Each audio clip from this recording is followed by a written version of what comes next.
Hello, I am Masa and welcome to my channel. And for those that are here for the first time, thank you for joining us.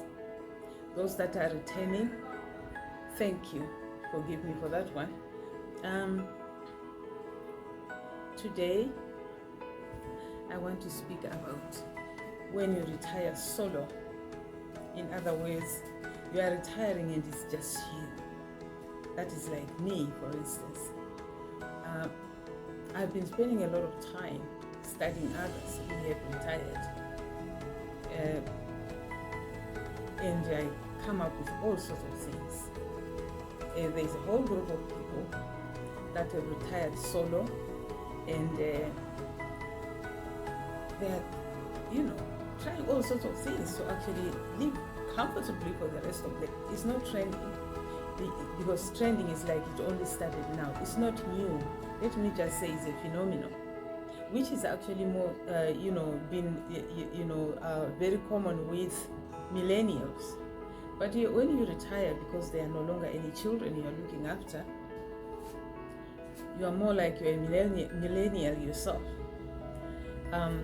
So what they look at, or what actually minimalism really means, is that you spend less and you live more. You would have a house, perhaps 3-4 bedrooms. People have big houses or more, and you are still paying mortgage. This is not something that happens frequently in Africa, at least the part of Africa that I know of, because often at our age, you sort out your mortgages at least some years before you retire, so that you don't have to struggle with that. Actually, it's not even struggling. I don't know how much money these people make after retirement that they will still be paying mortgage, but it's a thing, especially in the Western world. I found that it is actually a thing. Here, I don't know anybody who would say that I'm paying mortgage. Whilst when you are on retirement, really, pensioners don't pay mortgages, but it turns out they do somewhere else.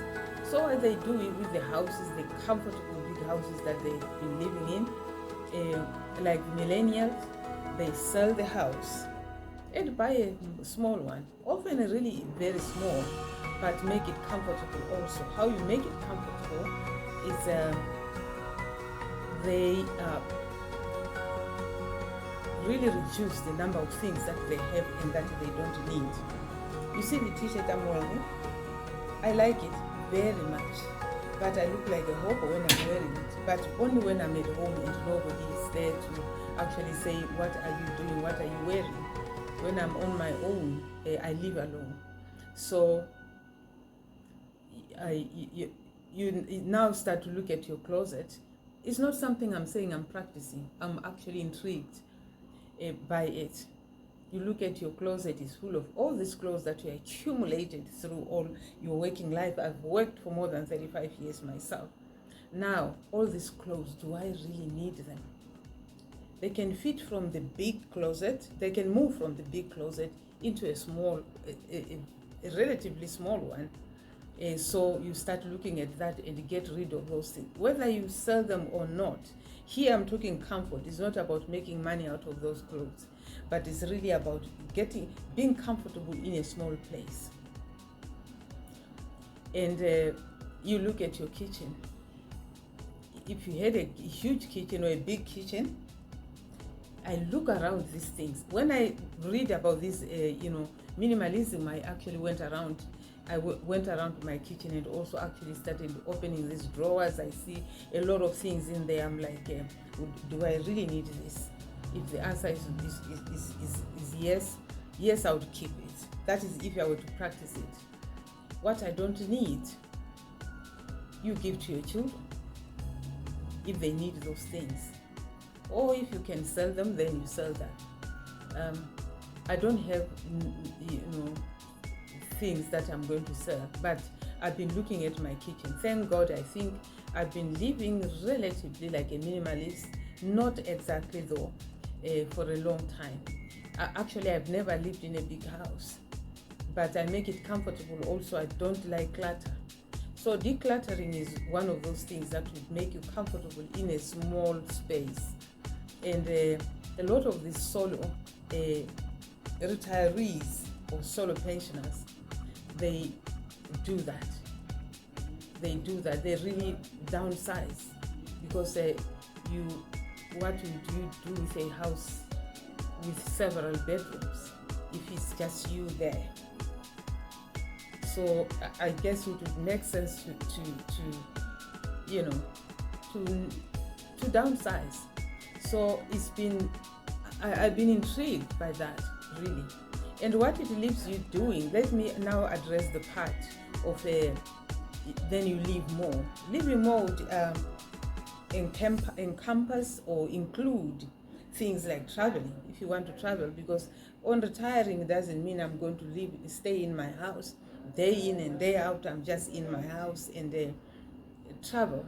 If you plan on traveling and actually really seeing the world, I think it's the best thing that could happen to people that love traveling. I do love traveling. It's something I would take on if I were to actually, really practice minimalism. People travel, but you don't travel on your own. Just because you live alone doesn't mean you should travel on your own. There are traveling, not gangs, not bands, traveling clubs where people group themselves together and travel together. And often the solo travelers, or sometimes could travel with people that want to travel with you. And often, if you, I think with travel or elsewhere, they treat pensioners well. In other words, there are discounts for pensioners in so many places. If you travel, in hotels, flying, those kind of things. I'm only explaining what minimalism actually would entail, or what other people practice to make sure that you retire, but you downsize, but you still live. Travel is one of those things that you do, and you find a way of making, of actually getting those discounts. I'm intrigued by that, and I'm actually putting it out there because there could be people who are in my position who would be like, how can I do that?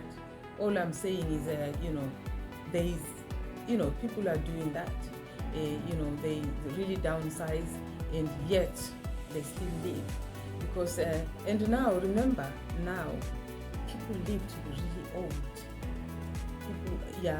And I don't know if it's only now, because my aunt is 97 this year, and she's still here. She doesn't look like she's going anywhere. She's 97. So I guess things like traveling would make your life easier. But of course, you also have to start with making sure that you are healthy. That's the one thing that I think we take. I don't know whether all of us take it seriously to actually just make sure that you can travel, you can go. If you want to travel the world and you want to go and see all this, you got to be healthy.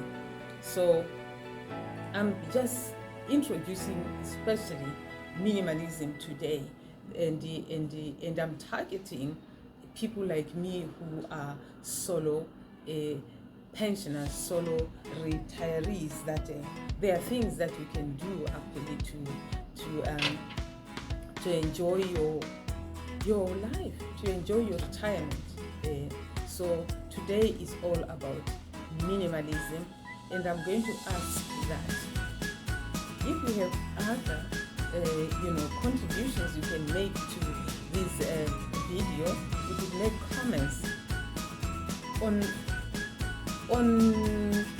on YouTube, on my channel itself, if you Google at my life after retirement, you'll find me.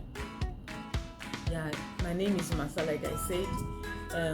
Then you can make comments on this video in particular, so that you can also share your own experiences, maybe regarding what you do as a solo retiree. I would really love to hear from you. To go to the comment section, because I think that's the section that people don't necessarily visit. But sometimes you find things that help you too. People telling you what they do there on comment section, not on Facebook. On Facebook is only my friends that will find me, my friends on Facebook. But other people, regular people or random people, they do make their comments on YouTube itself, because you could actually just click on YouTube or on Facebook. There's a link. On that link, you can click inside the video, and then boom, you're on YouTube.